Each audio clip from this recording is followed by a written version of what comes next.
For more than 30 years, Milton Hunt has lived all that he teaches and speaks in his employee training, motivational speaking, and employee coaching services and programs. He is Native American, a member of the Lumbee tribe, the 9th largest in the United States. Having embraced his heritage, the principles, methods, and messages he utilizes and shares with clients and audiences alike are a blend of both professional expertise and personal experience. Milton possesses a unique perspective and remarkable ability to recognize vulnerabilities among populations and unify cultural and generational differences among individuals and groups of all ages. Those who engage with him easily identify with him and they sense he understands me, and he does. In combination, these qualities are distinctions that position Hunt at the forefront of industry leaders. Milton has trained and coached in the corporate, government, and private sectors. He is also a keynote and motivational speaker, an edutainer, known for delivering powerful and proven ideas in informative, captivating, and exciting ways. In all endeavors, Hunt performs with high energy and immense dedication, and be prepared for that today. Milton was appointed by the state of Maryland's Secretary for the Department of Transportation to the Maryland Minority Business Enterprise Advisory Committee for the Maryland Commission on Indian Affairs. He also serves as the Executive Director of the Baltimore American Indian Center and is an adjunct professor at several educational institutions in the Maryland region.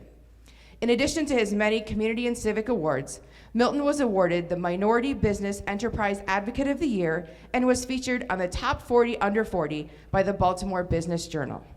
It is my pleasure to welcome Milton Hunt to the stage.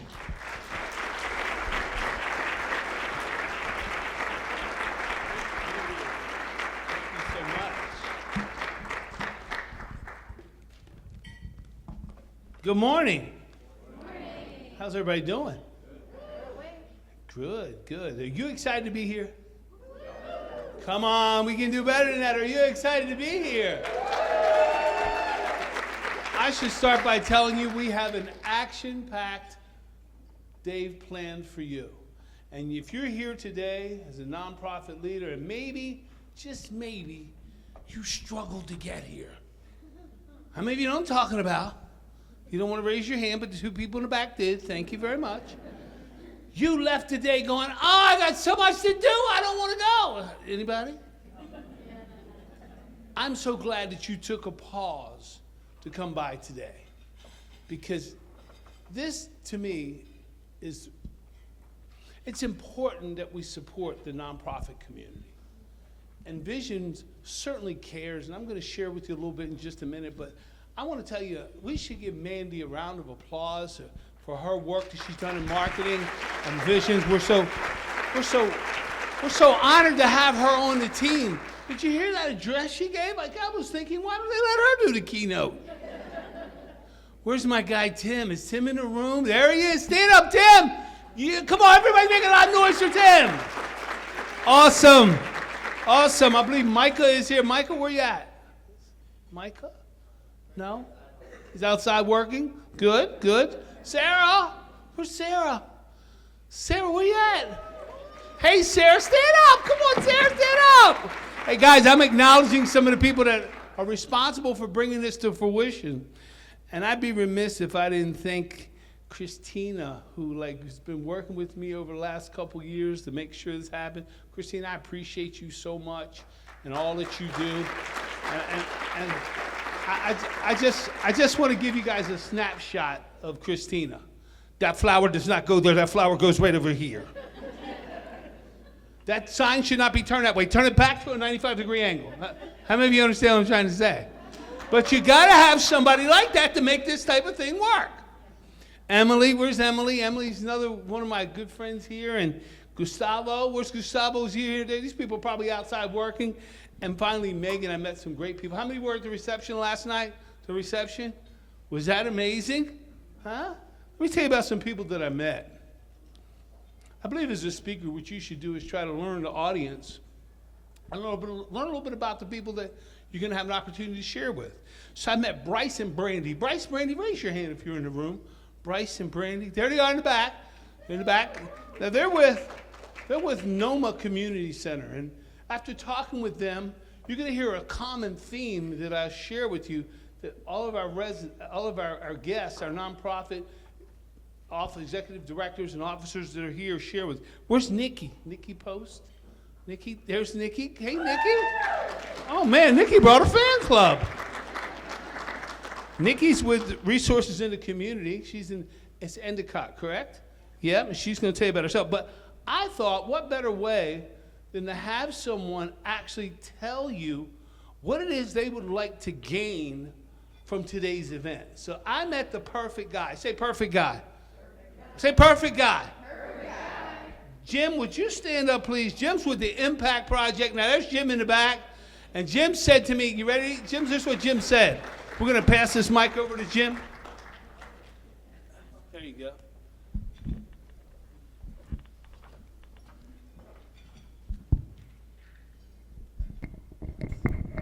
Now, that was a wild card we threw into the match here.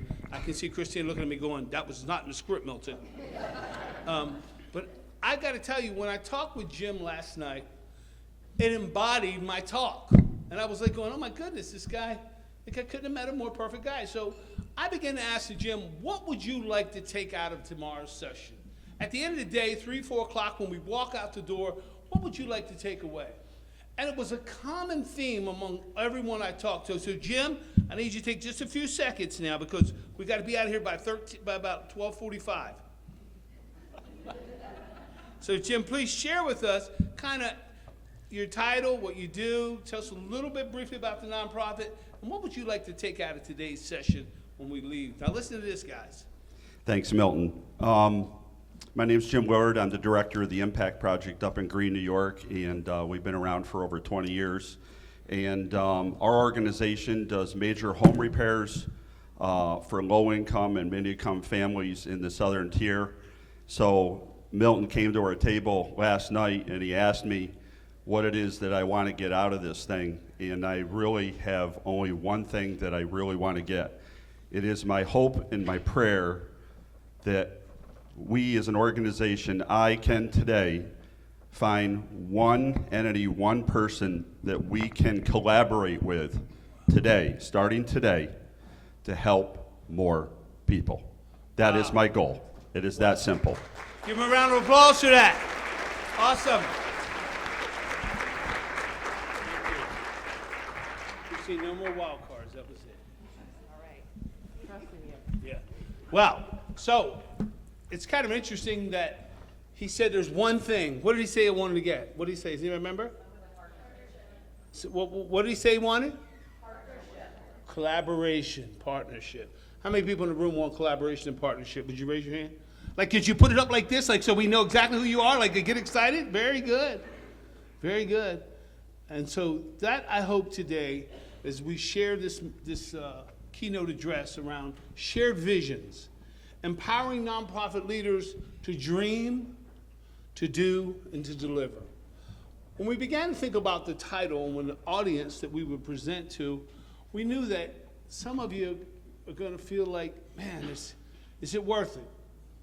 Some of you are going to feel like, this is the hardest it's ever been. Some of you are going to feel like, is everybody against us? And some of you might have came in here like, I am so excited to be here. I couldn't wait. And so no matter what stage you came in today, I think about the analogy of the boat. Some are in the front of the boat, some are in the middle of the boat, and some are in the back of the boat. But one thing for sure, we're all where? In the boat. Excellent. So why don't we get started? I want to tell you a little bit about the reason of the two things I want you to remember. The first is I want you to remember that collaboration is key. So if you have something to write with, please write that. Collaboration is key. The next thing I want you to remember is that you're not in here alone today. If the truth be told and everybody stood up and just was completely honest, you'd find out that a lot more people in the same station that you're in. And that's okay. That's why Visions decided we would have this to bring people together so they could get resources to leave at the end of the day better than we came in. So your goal today is to walk away embodied, to walk away filled, to walk away more passionate. Some of us are going to dust off our dream. You're going to dust off your mission. And you're going to go back more fired up to serve your community. And that's what we would hope you do. See, To put something together like this individually is outrageous in price. But Mandy, to put something collectively together where we invite people in, we can do sharing of revenue. And I think Visions did the heavy lifting here to make this happen. And so I applaud Visions for what they did. And Tim, I applaud you that you had the vision to see this. Because this is what it's all about. Hey, listen, we can talk and talk and talk. But if we don't start making some actions, we're never going to make the difference. How many of you know what I'm talking about? Very good. Thank you for clapping. 3 ladies over there clapped for me. And so the point being is that Visions has taken the step. They've shown who they are. And so now I need you to glean something from today. We got a phenomenal lineup of speakers and just people that are going to be sharing with you some great resources. Walk away embodied. So remember, what's the 2 things we want to remember? Collaboration, and what's the second one? Come on, everybody. We're what? We're not alone. I'm telling you, we're not alone. And so there's some folks in the room today that this is exactly what you needed. You needed to stop, catch your breath, meet some new people, find out that, you know what, we can keep going on. So here we go. So why does this matter so much? Why does this event matter to us so much, and why is it important? But you see, this is just not another summit. Like, how many of you have just been to conferences where they got the bad donuts and the bad coffee and the rubber chicken? And, you know, how many of you know what I'm talking about, right? Like, today's not about the food. Today's about the knowledge. And so we're going to leave today better than we came in. I believe we're standing at a pivotal crossroads. I believe that this is where community and purpose meets financial partnership. And we've stepped up and said, we're willing to do our part. We understand that we can't grow this community without you. Together we're stronger. And so that's why we pause today to come by to do this. I believe it's also going to be those that with courage, you're going to overcome this fatigue. Those with courage will dust off the mission once again. How many of you have a board of directors that's getting on your nerves? How many of you wish they were here? Oh my God. I remember as being an executive director, I had 6 bosses and another 18, and they were micromanaging me. Does that sound familiar to anybody? You can't see behind you, but that lady's back there going like this. Yeah. And I remember what that was like. And I remember being frustrated. Like, how could they possibly know? They're not sitting in this seat. And so today I say to you, let's overcome this fatigue. Let's overcome this frustration. Let's leave here today better than we came in. So next, why is this also important? Why does this moment matter so much? To my nonprofit leaders in the room that are carrying these heavy loads in these turbulent times. You've seen the pandemic. You've seen all kinds of policy shifts. You've seen things happen that you've never seen before. How many of you can understand that? By the way, I live in Maryland. I'm approximately 55 minutes from Washington. We won't make this political, but I tell you, it's a different landscape over there. I work in Indian country around the United States, and I'm finding out that the smallest minority group in the United States of America, there's less than 6 million of us, that we're cutting the funds. So I can only imagine what's happening in your communities. And so today, pause, rejuvenate, recharge, and then march out stronger. I believe in you, but you must believe in yourself. You must dust off your mission today. Today is a day that you will say, I'm so glad I came. I'm so glad I came. And we're so glad that you paused to come with us today. Next, many of you feeling beaten down. How many of you have a community you serve, and no matter what you do, it's just not enough? Oh my goodness, can I relate to that? And the very people that should be on your team, supporting, encouraging you, tend to be the ones that are pulling you down. And then you have the lack of funding. Then you have the political agenda. Then you have the community shifting. Then you have the donors leaving. The donors leaving. That always helps, right? How do I pay my own self, right? Like, has anybody thought about that lately? Will there be enough money for me to keep the doors open? And so all these uncertainties, underfunded, sometimes we have to be the one standing in the crowd, holding up the banner for our community, saying, listen, we need help. And so today, find what you need here. Find what it is you need. This conversation is about empowering you to rise, to leave here stronger. We're not here to do anything but support you. When I look at how many staff that Visions has here today, I'm wondering who in the world's at the back of the office doing the work. Like, geez, oh whiz, they got like 900 people here. They keep bringing buses and like, where do I work at Visions. I'm at Visions. I'm just trying to figure out, like, do we need to demonstrate anymore that we're here with you? But here's what we need. We need you to believe in yourself and to go forward. Because when visionaries come together, folks, when people of vision come together, in other words, the people that can see it before it even becomes, the person that can see the outcome in advance, and that's you in the room. You've had people doubt you. You've had naysayers say you can't, but you stood firm and you say, yes, I can and yes, I will. And to you, I say, you're the visionary we need that will carry us into the next generation, that will carry us to the next plateau. Finally, let's take a look at this when we talk about our shared vision. See, our shared vision requires courage. Real change begins when we align our purpose with our partnership. Now, let me tell you about change real quick. It's not that we don't like change, we don't like being changed. How many of you know what I'm talking about? Like, we're okay with change. Does anybody like music in the room? Anybody like music? Well, let me see about music. I love music. I'm going to tell my age a little bit here. My first car had this thing in it. You would put it in, and it had 8 songs on it. Oh, come on. Somebody knows what I'm talking about, right? If the people at the table don't know, explain it to them later. But I would put this thing in my car. I remember I had this, my favorite was Boston. And I'm riding down 95 in Maryland, listening to my More Than a Feeling. Huh? Yeah, look at my guy Jim back there. Jim relates. And I remember just thinking, man, this is awesome. I got a 1979 Ford Mustang with an 8-track player. Life is good.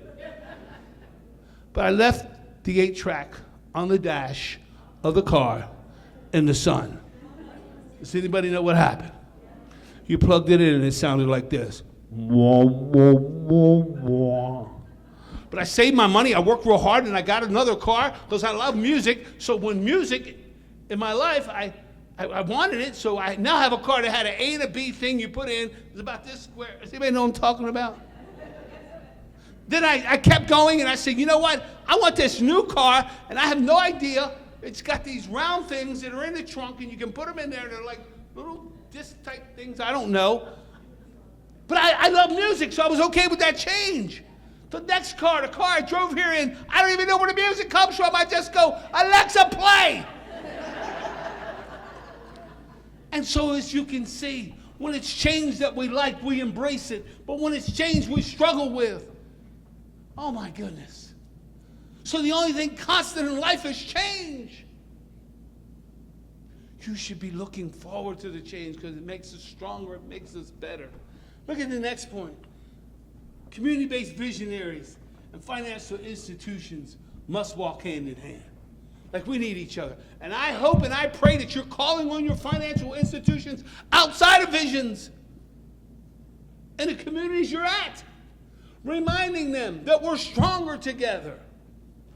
And how do we put together this partnership? Bold leaders must ask this question. What can we do together that we can't do alone? Last week I was giving a keynote in Puerto Rico, and listen to this. Share with the group that if you want to go alone, if you want to go fast, go alone. But if you want to go far, you got to take some people with you. How many of you know what I'm talking about? And sometimes that's a challenge. Taking people with you with your vision. Taking people with you with your dream. Taking your community with you. Collaboration fuels hope. Hope inspires action. Today, if you walked in here hopeless, walk out hopeful, because there's hope in the room. Gather strength from someone at your table. Find out what they're doing. How did they make it? And if you're at wit's end, listen, there's plenty of resources in this room that can help us. So that's our shared vision and what it requires. When I think about rebuilding, right? The slide says the rubble, but we won't kind of talk about the rubble. We'll talk about rebuilding from wherever you're at. So in the Native American community, we watched our major donors leave. We watched our cultural program dissipate. And we began to say that 78% of all Native Americans live off reservation, and so we're in urban and rural settings. How will we keep the culture alive? And what a struggle it was. And it wasn't until we found one empathetic person. How many of you know what I'm talking about there? It just takes one. And you haven't maybe asked enough people to find that one. And you got to be relentless. I'm telling you, there's nothing like nonprofit asking. They tell me sometimes it's even close to begging. How many of you know what I'm talking about? Like asking, right? You got to stay consistent. Your donor approach must be consistent. So in these past few years, we've seen some disruptive things happen. We're probably exhausted. You know, how much more can we endure? To you, I say this: rest for a little while, because your joy is coming in the morning. How many of you understand that? Your joy is coming in the morning. And you must believe in yourself in this time of difficulty. Many nonprofits are still trying to recover from budget cuts, what I call donor fatigue and burnout. I've seen more collaboration of nonprofits together, merging their missions together, understanding that we can't do it and can't go it alone. So whatever it takes, remember this: we still have to serve our communities. So is it about us, the CEO, us, the program, or the people that we serve? And so ask yourself that question today. What's most important? Rebuilding isn't about returning to an old way. Sometimes it's about reviewing and starting with resilience. How many of you heard this before? Well, we tried it that way and it didn't work. Has anybody heard that before? Huh? Does anybody know about this term? Like we say this in Maryland all the time, USTA. You know about USTA? You know USTA, ma'am? You know USTA. USTA's in New York too? USTA. Does anybody want to know the rest of USTA? Like USTA, we used to do that. And we used to, I don't know. Maybe it's a Maryland thing, USTA.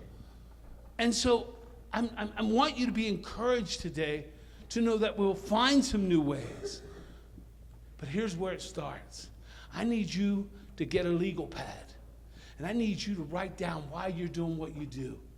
Resell yourself again. Recommit to your own mission and your own vision.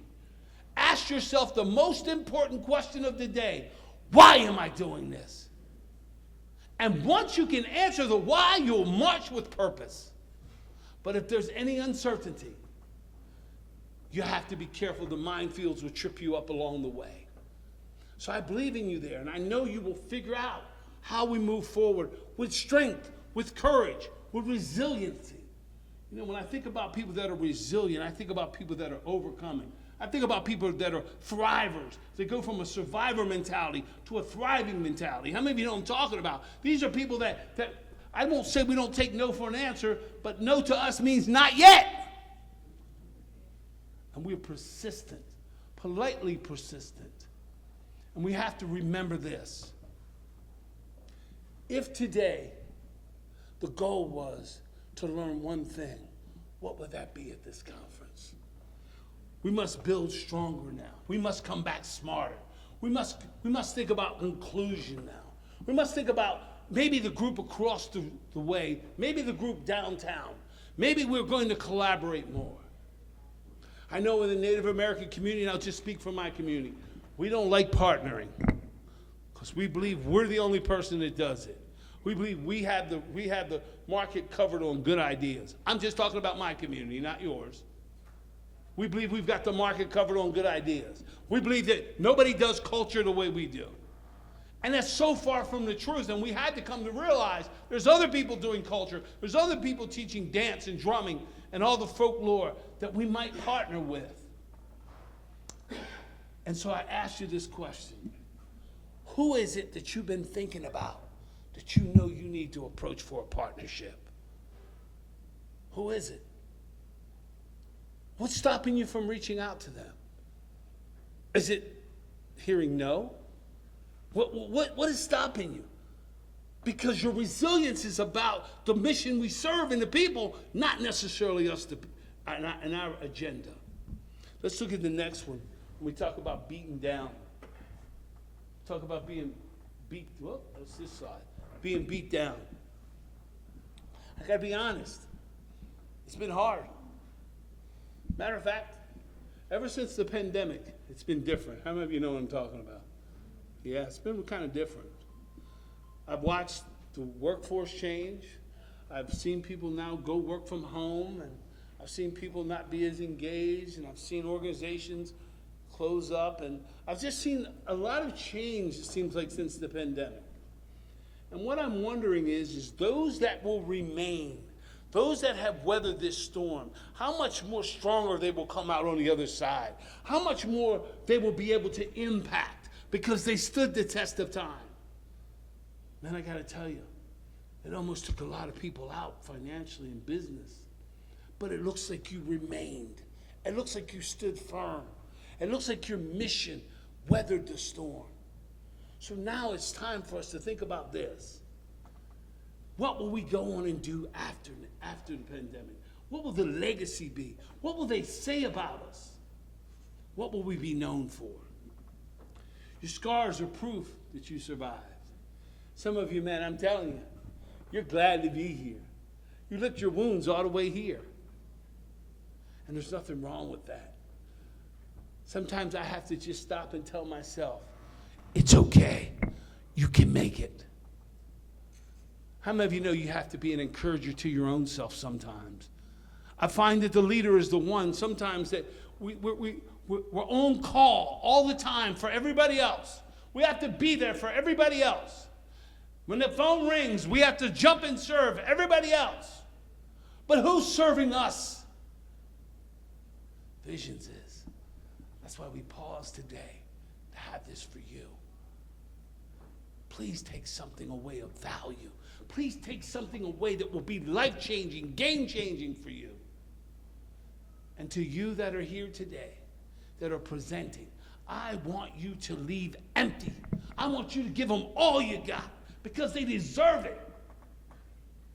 And you have no idea what's in this room today, the power that the next time we have this, it'll be 10 times this size. With Tim's vision, with Ty's vision, there's no telling where we're going to be at. But we got to start here, and it starts with belief today. Next, it's time, as I talked about, moving from that survival to a thriving mentality. We also have to move to a visionary leadership state. Like, we got to start thinking about what's this thing going to look like? How are people going to be donating? Who are the people we're going to serve? How will we deliver services? What does it look like? Because what we've done in the past may not be what we're going to do in the future. Maybe tomorrow will not look like yesterday, but that doesn't stop the need that has to happen. Some of you have been around long enough, you remember sending out letters to ask donors to give you money. Where's my folks that remember that? Look at that. That lady on that wall back there, she's just smiling. I can't take, she went like this. I remember. Sending out letters. If you're sending out letters now, we're going to ask you, do you do know we can send someone a QR code and they can just scan it and yeah. Like, things have changed, right? And so maybe it's time for some of us to adapt to some new ways of doing things. It's okay. Find someone in this room that's doing the thing you want to do and ask them the most important question of the day. Hey, could I learn from you? Find someone that's in a room that maybe has a similar situation that's overcoming, and ask them the most important question of the day. Can you help me? Here, watch, come. Can you help me? Everybody say that. Everybody just try, ready? Oh, come on, it'll feel okay. Just do it a couple more times. Come on. Hey, you're nonprofits. You're used to asking for help. Come on. It's time we start asking each other for some help. But you see, here's what happens. I got to walk around like this. Well, see, I know it all because I've been in the nonprofit world 442 years. And, I'm Mr. So-and-so. And how dare me let them know that I'm struggling. I'm telling you, take that mask off today and set it down. And let's find the person that you were meant to meet today. They're in this room. Jim, they're in this room, Jim.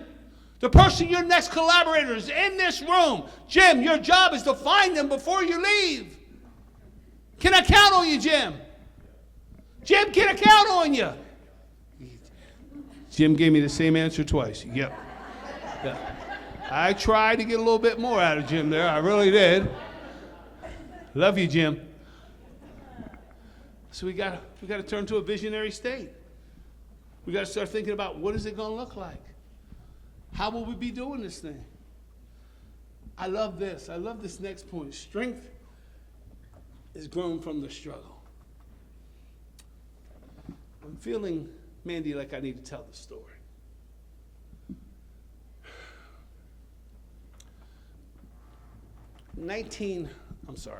2006, I suffered one of the most catastrophic things in my life. I was institutionalized for 72 hours in one of the greatest facilities in the state of Maryland for depression. And I had no idea that all this inside of me, I was supposed to get out, but I wasn't getting it out. It just kept building. How many of you know what I'm talking about? And I remember in this observation, them asking me every day, every hour actually, do you feel like you're going to hurt yourself? And I remember asking myself, how did I arrive at this state? And this was one of the darkest days of my life. My mentor walks into the room, and this is what he says. Dr. Preston Bruce, after 42 years, was watching me struggle at the point of low, at my all-time low. He had been with me through everything you could possibly imagine, birth of kids, marriage, and he's now watching me institutionalized. And this is what he says. He says, man, I can't wait till you get out of here, till you stand on stage and tell the story and help somebody else. And I thought, you got to be kidding me. Like, who would hire a motivational speaker? Like, I'm suffering from depression, but I would be a great motivational speaker. Man, that thing went on for 5 years, Mandy. I could not tell that story. I would not tell that story. Tim, and then one day, I'm in Ocean City, Maryland. It's a conference for law enforcement officers. And something resonated inside me and said, tell the story, tell your struggle. I'm not telling the story. This is me talking to me. I'm not telling the story. Stop it. And then all of a sudden, it was as though the story just came out of my mouth and I didn't even mean to tell it. I've been greeted a lot of ways, Tim, when I came off stage. Sometimes people say, hey, can I take a picture with you? Hey, here's my son. I want you to talk to him. Hey, listen, do you think you could sign this for me? Whatever it is. But this particular day, Tim, there was a guy walking down the center aisle, unclipping his revolver, dressed in a beautiful Maryland State Police Department uniform, walking straight down the aisle at me. And I'm thinking to myself, this don't look good. Now, I'm Native American, right? And I know about cowboys and Indians. Oh, come on, you can laugh at that. It's okay. That was a good joke. And I'm telling you, as he was approaching me, this is what I began to think. Oh, my goodness. He said, sir, can I talk to you? And I was like, yeah, you can, anything for you. He said, last night I had this revolver in my mouth. I was going to take my life and my children. But I see you can stand on stage and say this in front of 500 people. I can go get help. Woo! Dr. Bruce flashed before my eyes. And what did he say? Tell the story. Tell the story. Tell the story. You see, sometimes our pride won't let us tell our failures, our struggles. But that's what galvanizes us together in relationship. That's what shows that we can be transparent, we can be vulnerable, we can be collectively together. Because why? It's not about who gets the credit. It's not about the accolades. It's about the group and the bond that we form and the strength that we have. Because together, we're stronger. You were supposed to clap there.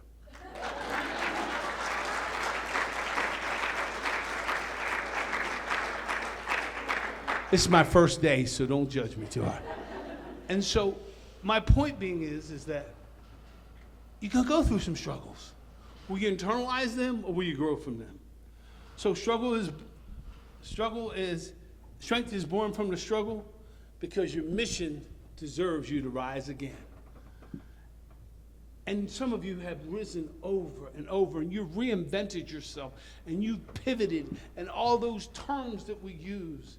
To you, I say thank you. And for those of us that are screaming, kicking, and dragging, and we don't want to change, my question I ask you is, why not? Change for the sake of change is not what we need. Change for the sake of progress. And we can do this together. Let's take a look at this next slide. You see, when I think about motivation, I think about motivation like it's kind of like bathing, right? Like you got to do it every day. There's no such thing as I got my motivational fix for the month. Don't work that way, right? We have to do this thing daily.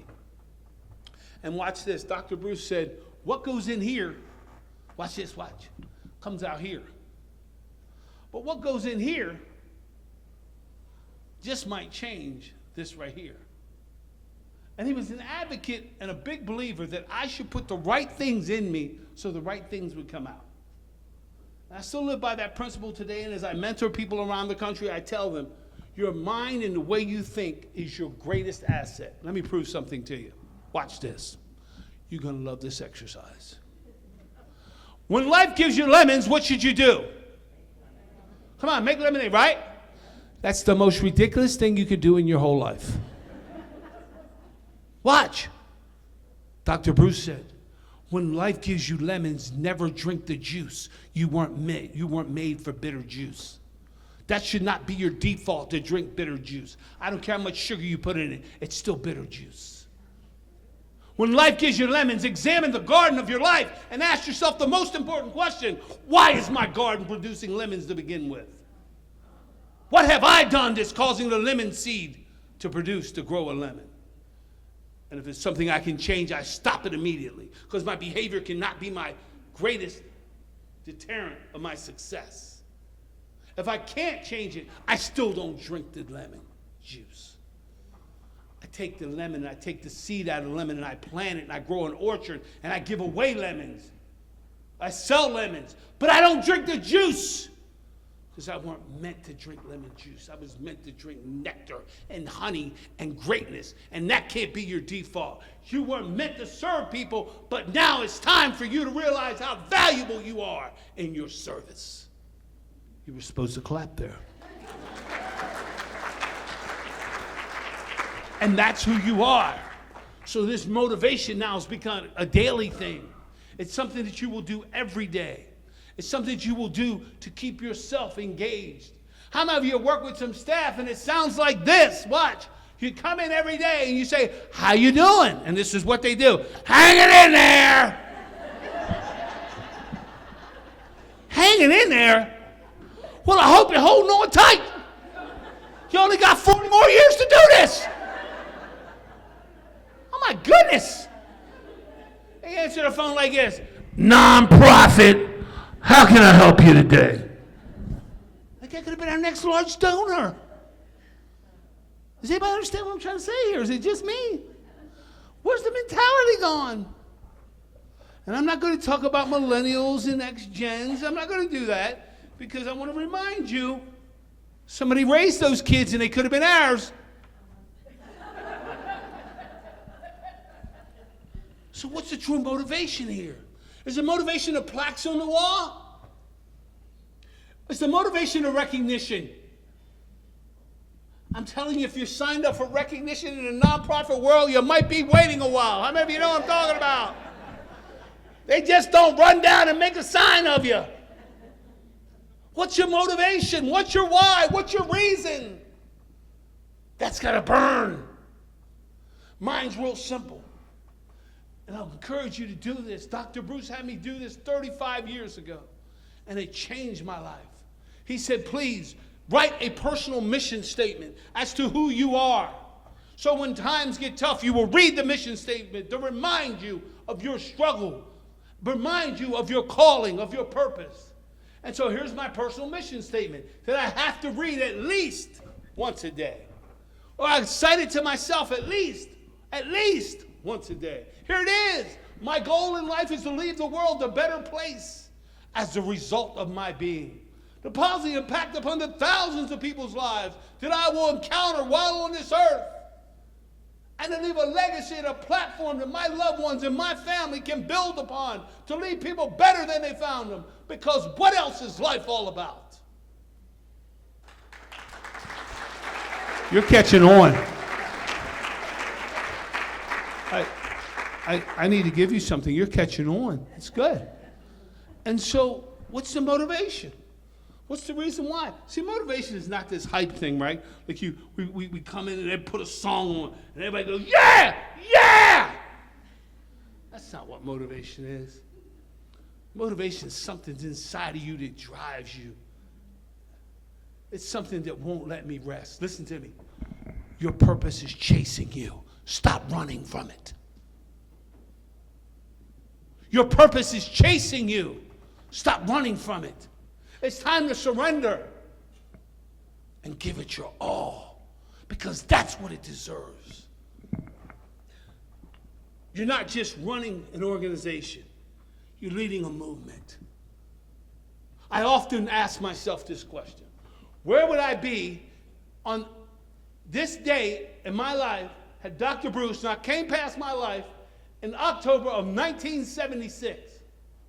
Where would I be? Just a thin line of meeting the man that would change my life.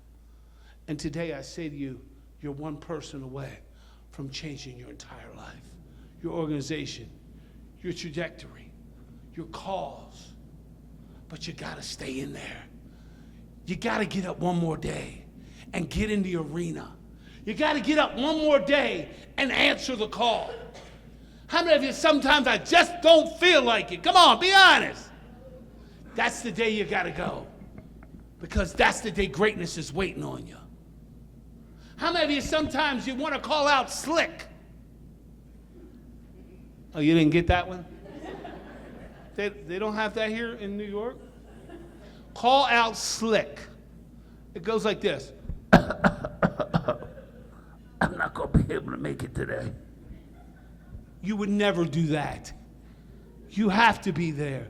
How many of you have the keys to open a building? You know you got to be there, right? Motivation. What's your motivation? What's your reason? What's your why? What's your cause? It's time to keep the fire lit. We got to start celebrating our successes. We got to start celebrating the small wins. Sometimes we need to get our team together and just tell them, I believe in you and I'm proud of you. You have some people that are willing to run through walls for you. But here's the key. You must give them the recognition. You must give them that motivation they deserve. You must be able to paint a picture of a vision and a purpose greater than yourself, something they can buy into and follow. Because some of you may be leading your predecessors. How many of you know what I'm trying to say here? No, you didn't like that one. Well, then the question is, will the legacy live on beyond you? There you go. My man back there's nodding his head. Great. So that means we put the people in place to keep the legacy going. That's true value. That's true motivation. Next, your energy as a leader sets the tone for everybody else. Write this word down. Leaders create. That's what we do. We create. Every day we show up, we create. We create an environment. How many of you know you can walk in a room and they're standing around like this going, he's in a bad mood. He's in a bad mood. I think she's in a bad mood. I think she's in a bad mood. She was on the phone for a long time with the chairman. She's in a real bad mood. We create this environment constantly by our actions, by our being, by our movement. How many of you know they can look at your face and tell what's going on? Oh, my God. Is everything okay, Sally? Sally, is everything okay? Are you sure? Ma'am, I didn't know it was that funny, ma'am. I thought it was good, but okay. You know, Sally, is everything okay? I mean, oh my God, Sally! You know, it's like they can look, ma'am, are you okay? Is this really relatable to you for some reason? Are you struggling with this? Do you want to talk about it? I'm here. Oh, y'all give her a round of applause. She's going through something. Oh, I'm going to give you, my card is on that table. If you scan that QR code, you're welcome to call me. It don't cost anything. I'll pour into your life. I want to help you, okay? I'm sensing something here, ma'am. I teach by feel, not by sight. And I'm feeling something, so make sure you reach out to me. So, motivation, right? Like, what is our real motivation? Do people know it? Have we displayed it? So now, it's time to pivot with purpose. So, who knows the 2 most important days of your life? If you know the 2 most important days of your life, would you raise your hand? 2 most important, okay, I got it right here. Ma'am, what is the 2 most important days of your life? The day you were born. Yes. The day I died. Definitely not the day you died. It definitely is the day you were born. That's an important day, right? But it's not the day you die. Here's why. Because if you haven't done the work, if you haven't left a legacy, if you haven't put the gas in the car, if you haven't done what you need to do, your family will remember you, and so will some people, but we will go on. How many of you know what I'm talking about? I'm sorry to tell you that. 2 most important days of your life. Well, you already got one of them. It was the day you were born, ma'am. Yeah? The day I met my soulmate. Oh, you clap for her.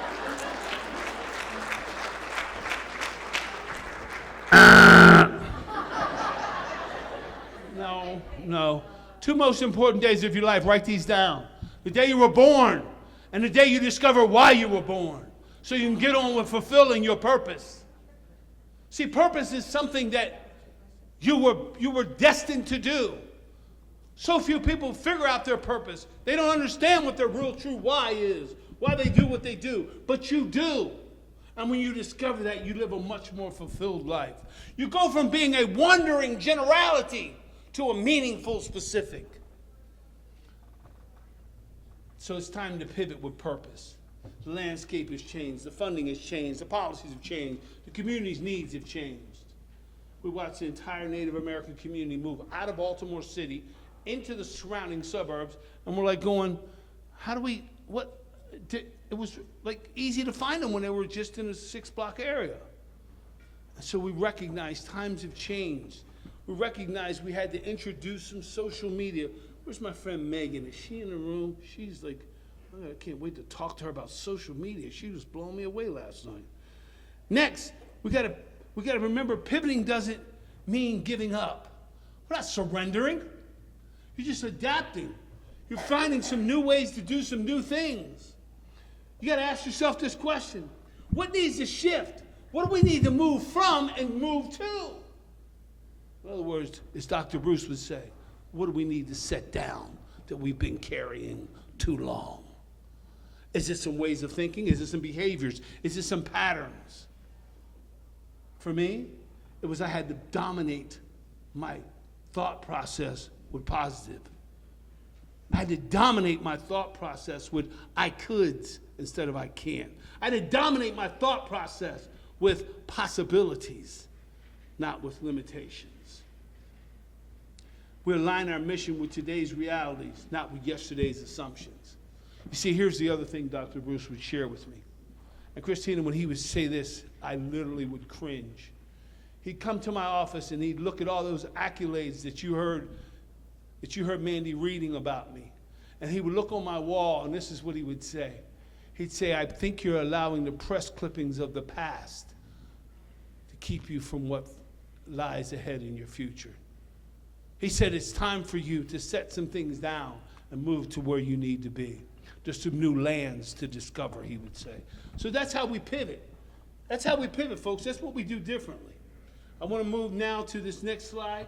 I'm going to talk about, we got a dream now. It's time for us to get our dream back. It's time for us, how many of you had dreams? Not nightmares, not nightmare dreams. Dreams. Dream the dream that we want. The thing that we want the most. Let that consume us. We'll go from dreaming to doing. I love what Nike said. What did Nike say? What's Nike commercial? What is it? What is it? How many of you wish you had some more people that just would just do it? And that's where we're at. We're just do it. And then we got to deliver. There's nothing worse than promising, and I call it selling the sizzle instead of selling the steak. Like promising, but not delivering. And that's what we got to get better at doing. We got to let people know we can deliver, and we got to do this together. The road ahead depends now more than on funding. It depends on your fearless leadership. Will you leave here after this session is over today? And when you go back and huddle with yourself and ask yourself the most important question, what do I need to become better at? Where am I failing my organization? I know that's tough things to ask, but sometimes the best look is an internal look. Together as nonprofit leaders, and our financial allies, we got to start creating this lasting change. I'm looking forward to us doing this next year. I'm looking forward to you getting involved in your community where you put together a symposium. You put together a summit. You put together something for care providers. You take the initiative and bring people together.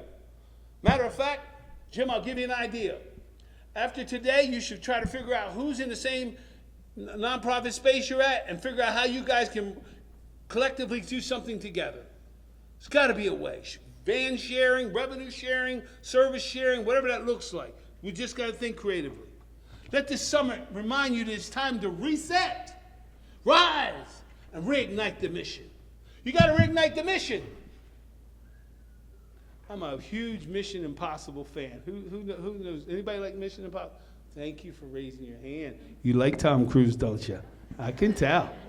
I love Mission Impossible. And every time he takes on the most impossible mission, you're not in your head, you're a real fan.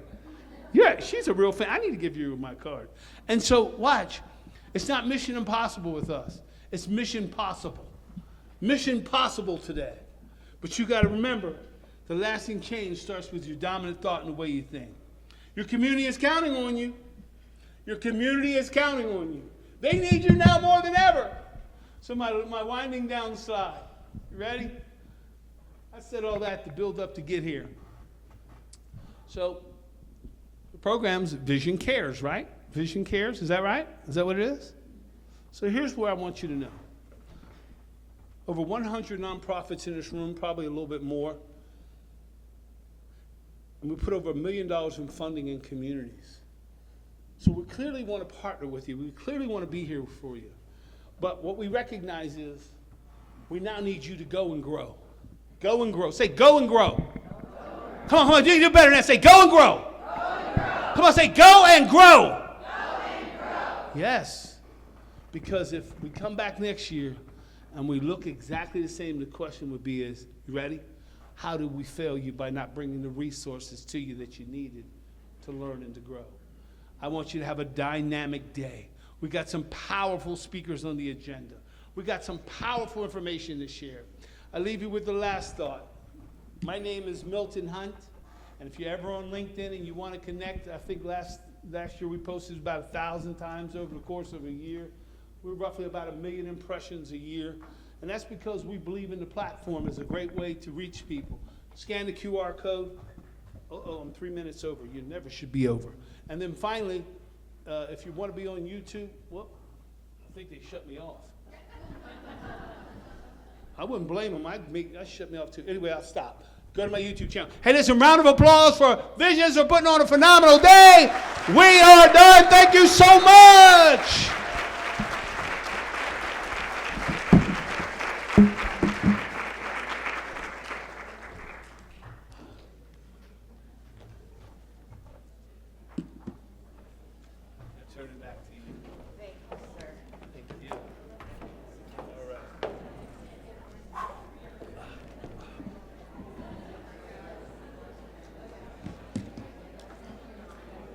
Please, one more round of applause for Milton Hunt.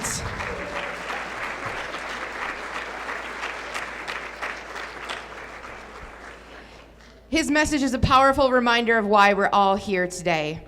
And as we move into the next part of our summit, I encourage you to reflect on the ideas that Milton shared and think about how you can incorporate them into your own work and personal journey. This is a time for growth, for connection, and for taking those important next steps. Now we're about to dive into our breakout sessions, where you'll have the opportunity to engage with fellow attendees, learn from experts, and explore topics that will help you continue your path of meaningful impact. I've looked at the list. I don't know how you're going to decide. So good luck on all of that. These sessions are designed to be collaborative and interactive, and I encourage you to share your thoughts, ask questions, and make the most of your time together. The breakout sessions are detailed in your event schedule, and they're all located in the lower level here at the DoubleTree. Everything, I'm bad at directions, but I know things are off to my left. And then as you're heading downstairs, there's elevators and stairs both. Restrooms will be on your right. It's a big mirrored wall, but there are restroom signs there, and there's also more restrooms downstairs. So once again, thank you for being part of the VisionsCares Summit. Our day is just beginning. Let's continue to inspire the change, cultivate impact, and grow communities together. And I will see you all back here at 10:45. Thank you.